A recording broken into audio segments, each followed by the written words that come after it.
कल मतलब शाम को 2 से 3 बजे के आसपास वहाँ पे आंदोलन हो रहा था, उस समय वो रद्द किया है।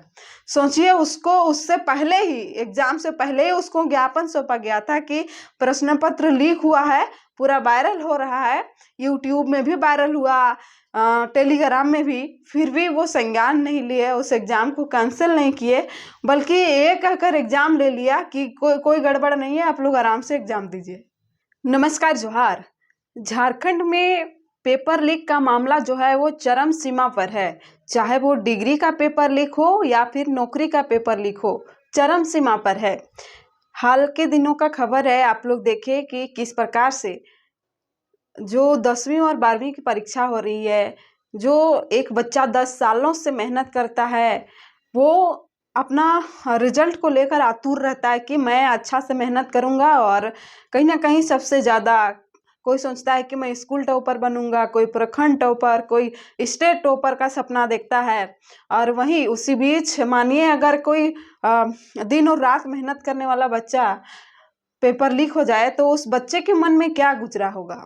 पहले हम लोग के दिनों में जब हम लोग देखते थे कि हम लोगों से बड़े बड़े दीदी भैया लोगों का रिजल्ट आता था 10वीं का, यानी मैट्रिक पास कर गया, तो उनको लोग जो है देखने जाते थे घर की, फर्स्ट डिवीजन पास किया है, ये लड़का पढ़ने में तेज है, अच्छा नंबर लाया है।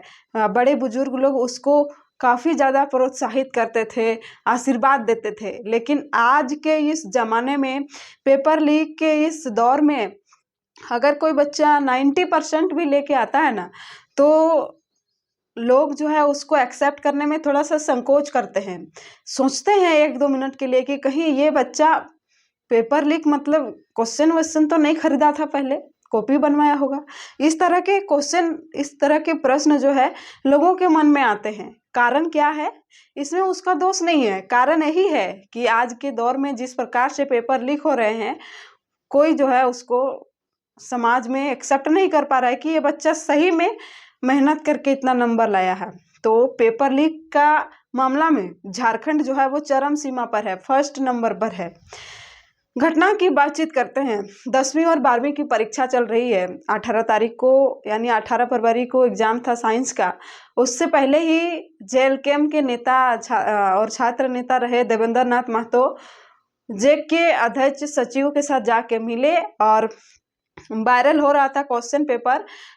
एग्जाम से पहले ही टेलीग्राम पर वायरल हो रहे थे प्रश्न पत्र, उसको देकर मतलब उसका स्क्रीनशॉट निकाला, मतलब जहाँ कहीं पे भी उनको जो भी सोर्स मिले उन सारी चीज़ों को इकट्ठा करके जो झारखंड एकेडमिक काउंसिल है, उनके जो सचिव हैं, उनको जाकर सौंपा और ये ज्ञापन दिया कि पेपर लीक हुआ है, आप इसको रद्द कीजिए और इसका दूसरा सेट से एग्जाम लीजिए।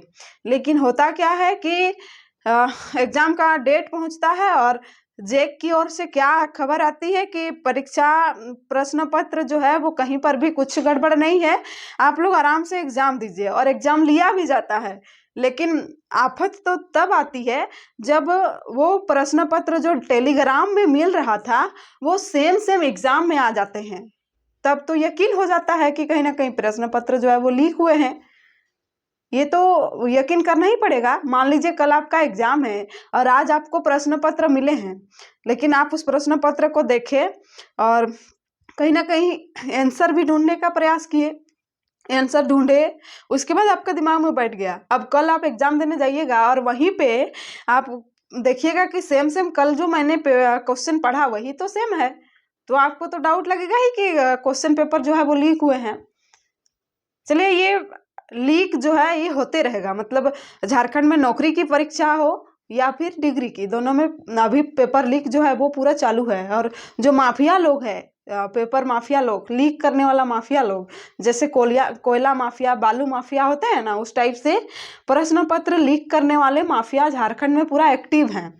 तो इसको एक साइड में रहना देते हैं और बातचीत करते हैं। यहाँ पे सवाल ये है कि कल प्रशासन जो है एक टीचर को, उसका निजी स्कूल है, 5वीं से 10वीं तक उनका अपना निजी स्कूल चलता है, कोडरमा के हैं, और वो ट्यूशन भी पढ़ाते हैं, मतलब कोचिंग भी पढ़ाते हैं। उनको पुलिस जो है वो गिरफ्तार किया है, उसका फ़ोन को भी हिरासत में लिया है।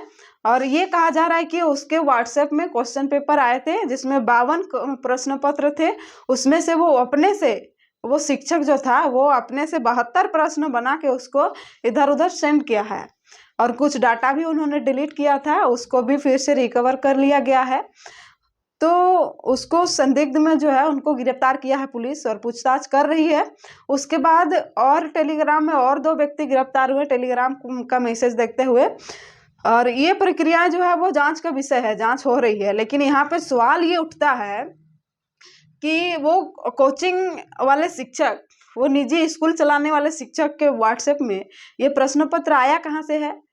क्योंकि प्रश्न पत्र बांटना बनाना बहुत ही कड़ा, बहुत ही कहें कि बहुत ही गोपनीय तरीके से प्रश्न पत्र बनाए जाते हैं। बहुत संसाधन खर्चा होती है, बहुत ज़्यादा। देखिएगा आप कि जब प्रश्न पत्र आती है स्कूल में तब पुलिस के साथ आती है, गाड़ी में 2-4 पुलिस रहते हैं, उसके बाद समय से पहले खोला नहीं जाता है। तो फिर ये प्रश्न पत्र उसके व्हाट्सएप में आया कैसे?